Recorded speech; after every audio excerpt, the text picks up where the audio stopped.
Yes, absolutely yes. If you came into my home, if you took it from me, if you stripped my identity from you, if you stripped my culture, my language, if you committed genocide, if you committed ethnic cleansing, if you wiped away my entire identity and then categorized me like a product, and by that decided how I would benefit from society in general. If you and I then die, and my child has to live and try to just get by the bare minimum of the crumbs that you have left them to now access after they are free, and your child is still basking in all the benefits of everything that you have stolen from me, yes, my child will hold your child accountable. I wouldn't expect them to rest until they do, because they deserve. Alexander and Queen Maxima, as they made an official visit to a slavery museum in Cape Town, South Africa. The protesters chanted calls for reparations as the royal couple left the Slave Lodge building, a museum that traces part of the Netherlands' 150-year-long involvement in slavery in South Africa. Security guards held back the protesters, who included First Nations people wearing traditional animal skin dresses. The king and queen were quickly put into a car and driven away. The engagement was part of Willem Alexander's first visit to the African continent since he became king 10 years ago.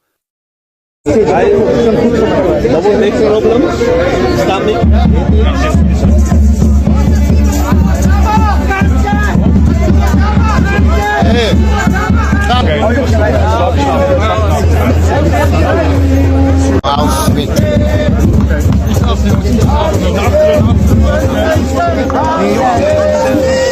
Sorry, I'm gonna be sorry, Sam, you bought him the landing over. Now let us accept our. What's wrong with you, bro? When you talk to this man? Make a sound. You must introduce me. This. Sorry, Mr. King. Sorry, Mr. King. Sorry, sir. Sorry. We are from. Sorry, guys. Excuse me. You're making half peace. You're not really making peace with the Khoisan nation. You're making peace with Nguni. Bodyguards to protect us. You made your money from us by raping our ancestors. Use up as a murder. The Dutch are murderers. The Israelis murderers. You are Dutch killers. Nah, God. The remnant of slavery is still real. You're making peace with sellouts. True sellouts.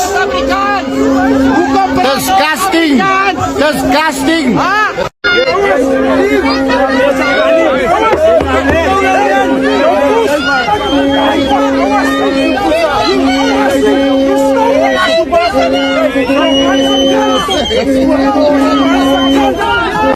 He stole our livestock. So today, the wealth that was taken from us, we need to have it back. We are suffering from generation to generation, and I cannot allow the generation behind me to suffer the way I do. Today, my ancestors, my mother, my father, my great-grandfather, and my great-mother, they are here with me today in spirit, and we are saying that the king must come to the table. He has a good heart. I've seen him on TV. I've seen his wife. I can see that they have a compassion for people, and they also got children, girl children. And if they don't want a bad legacy of their children from our children, because our children will also remember the hate, let's start healing the shameful past of what Jan van Riebeeck did. Let's start healing. Let's start the process of peace, and let's rectify the shameful past what Jan van Riebeeck did when he arrived. Jere, julle hoort not te staan vir jou rou man. Look how Queen Susanna is clutching her pulse. Does she probably stole from you?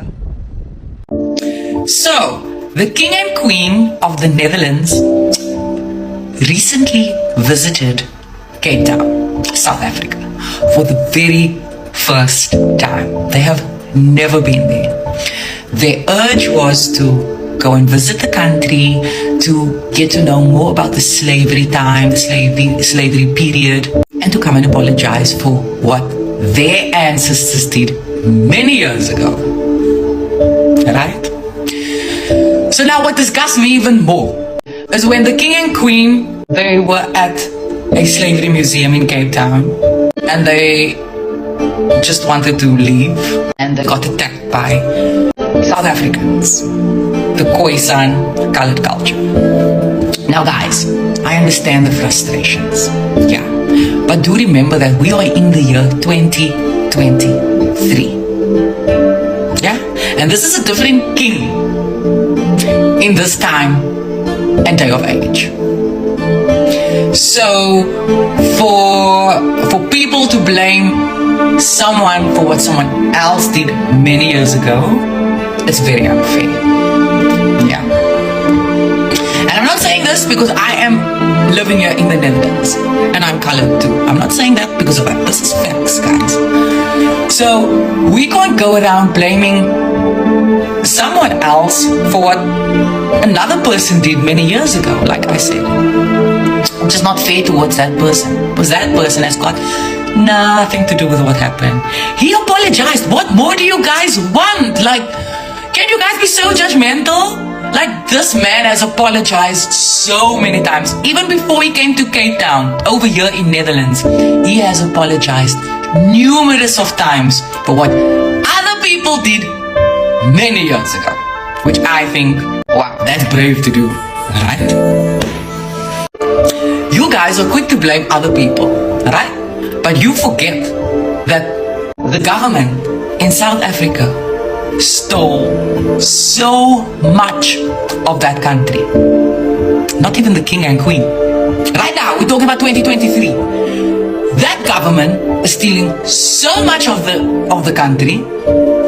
There are still a difference between schools, local schools, private schools. There's still a difference between healthcare, where you get local hospitals and then people with medical aid.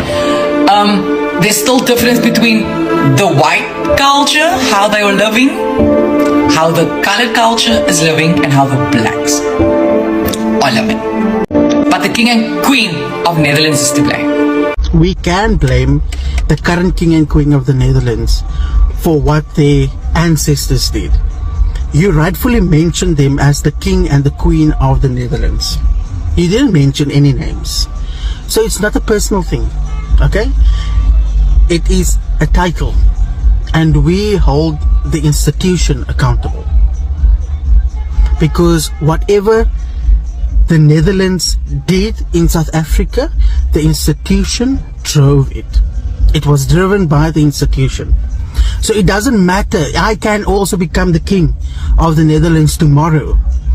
And rightfully people should be able to hold me accountable for what previous kings and queens did to South Africa. We must never forget that. I don't care where you come from. The title is within the institution. And we should stop this where we ignorantly comment on something that we do not have context about, or that we do not critically engage. We should stop with this. We can't blame them for what they know. We're not blaming them personally. We're blaming the institution. Just like we are not still blaming white people in South Africa for what their ancestors did, but we blame the institution of white people, because as a whole group they are more privileged as a result of what happened previously. Just like the Netherlands were built on what they did here in South Africa, and today's king and queen benefits from that privilege. So we should not take away from that, okay? A slavery museum in Cape Town, and they... Firstly, it's not our king and queen. We don't recognize that king and queen. Secondly, they weren't at a slave museum. They were at a museum that displays all the atrocities that their ancestors had committed in this country for hundreds of years. And when they come here to visit it, it's not to learn things that they don't know of. Our history and how they have plummeted and taken everything from us, and still to this day benefit as a country from everything that they have taken from this country. Coming here is not what they do to learn. They have got hundreds and hundreds of years of documented benefits from this country, where they have got their own museums dedicated to everything that they have done, from the slavery to how many people that they have unalived, to the laws that they have implemented to enable them to be slave masters in this country. It's not just a museum to learn about the slavery of South Africa. It's the museum that has been put up to display everything that their ancestors have done to this country. So for you to be disgusted in the people who are indigenous to this country is beyond me. You and your Netherlands king and queen need to stay there. Unless you bring more than an apology. An apology will not turn the last 400 years around. So you must ask yourself, why are you in Netherlands to begin with? Why are you forced out of your country for opportunity? If you want to be disgusted in the reasons why you have to go to Netherlands in order to have a good life. The King and Queen of the Netherlands. Hi Dominique, I don't know where to start with you. So you're speaking from a space of privilege, right? So you see that King and Queen that you adore so much, that came to come and visit us. Those are people that their monarchy still exists and still functions the way it does because of what was done to our people, because of what was stolen from us, because of the deaths, because of the rape, right? That trauma still lives within us. That trauma still runs through our veins. This is why we can link it to many social problems that colored people or Kwekam people still experience, right? Before you open that hole in your face, be mindful for the fact that some of us are not as easily forgiving as you, and some of us are still suffering, and some of us are still trying to heal from what was taken and done to us. Imagine a whole society of people that is lost because of what was done to us. So next time you say that, just maybe forgive them, think of what actions or what consequences your words have, right? Because I'm actually boiling, because you have no idea what happened to our people and how we are still suffering. Deadliest conflicts that history has ever seen. I'm going to explain why. Now, the Democratic Republic of Congo is one of the most mineral-rich countries in the entire world. However, it's one of the most economically deprived. Key mineral which is sourced here is coltan, which is used to power technology. If you have a phone, coltan's in it. A car, coltan. There's not a lot you can do without coltan. Now, while this should make Congo one of the richest countries in the world, it's not, because the industry here has been exploited by Western countries and neighbours such as Rwanda. Now, an estimated $1 million is lost every year due to smuggling from Rwanda. Rwanda backs an organisation called the M23, which has been responsible for the deaths of millions of Congolese people. The Rwandan army has deployed troops all over eastern Congo to help strengthen these M23 rebels and increase their hold over the coltan-producing regions in Congo. Now, considering this is one of the deadliest conflicts in history, there is a startling lack of information online. Why? Because the West largely helps to fund these. They collaborate with the Rwandan government, and they also send weapons to rebel forces in Congo. This is because if they keep the country unstable, they keep military insurgency going, the country is weakened, and a weakened country can be exploited. A united country can't. Now, in the past 100 years, Congo has seen the biggest loss of life in the world, and no one is talking about it. Now, I won't be able to explain everything that's been happening in the country in 100 years in one video, so this will be a series, but I thought, let me start from the top with Western colonization.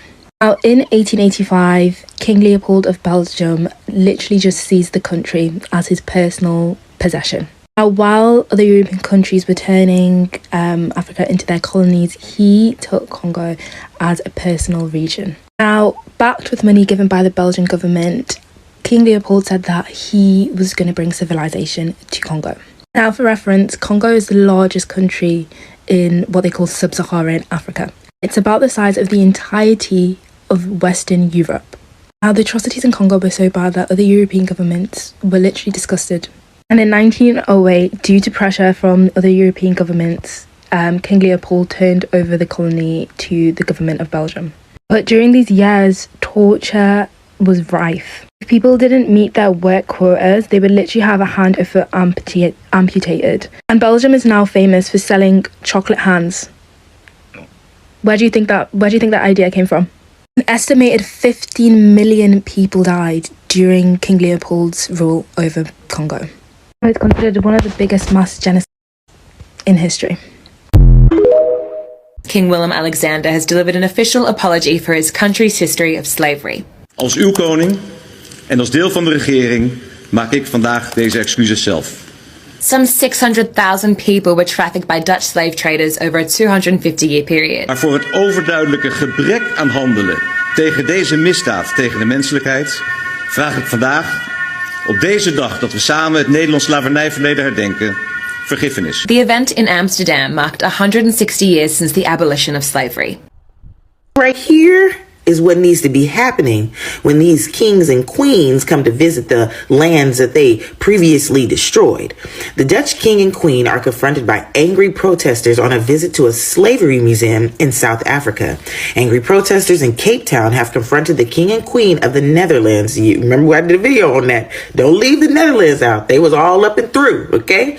As they visit a museum that traces part of their country's 150-year involvement in slavery in South Africa. Now, King Willem-Alexander and Queen Maxima were leaving the Slave Lodge building in central Cape Town when a small group of protesters representing South Africa's First Nations group, the earliest inhabitants of the region around Cape Town, surrounded the royal couple and shouted slogans about Dutch colonizers stealing land from their ancestors. Now, of course, the king and queen were rushed to safety by their security personnel, but let's take a trip to the past to see what happened. The Dutch colonized the southwestern part of South Africa in 1652 through the Dutch East India Trading Company. They controlled the Dutch Cape Colony for more than 150 years. Then who you think came in after that? The British. Like I said in my previous videos, I don't even need to finish a sentence. Modern-day South Africa still reflects that complicated Dutch history, most notably in the Afrikaans language, which is derived from Dutch and is widely spoken as an official language of the country, including by First Nations descendants. Now, King Willem-Alexander and Queen Maxima made no speeches during their visit to the Slave Lodge, but spent time walking through rooms where enslaved people were kept under Dutch colonial rule. The Slave Lodge was built in 1679, making it one of the oldest buildings in Cape Town. It was used to keep enslaved men, women, and children until 1811. Slavery in South Africa was abolished by the English colonizers in 1834. And one of the First Nations representatives who accompanied the king and queen on their walk through the slave lodge said their visit should serve to exorcise some ghosts. Let's get a little bit more into this Dutch East India Company that was established in Cape Town as a settlement for trading ships to pick up supplies on their way to and from Asia. Enslaved people were brought to work at the colony from Asian and other African countries, but First Nations inhabitants of South Africa were also enslaved and forced off the land. Historians estimate that there was nearly 40,000 enslaved people in Cape Colony when slavery ended. And First Nations groups have been lobbying for years for this history to be remembered, what the Dutch did and what the British did. But they say that their story has largely been forgotten in South Africa, which instead is often defined by the apartheid era of brutal forced racial segregation that was in place from 1948 until 1994. I hope you learned something new.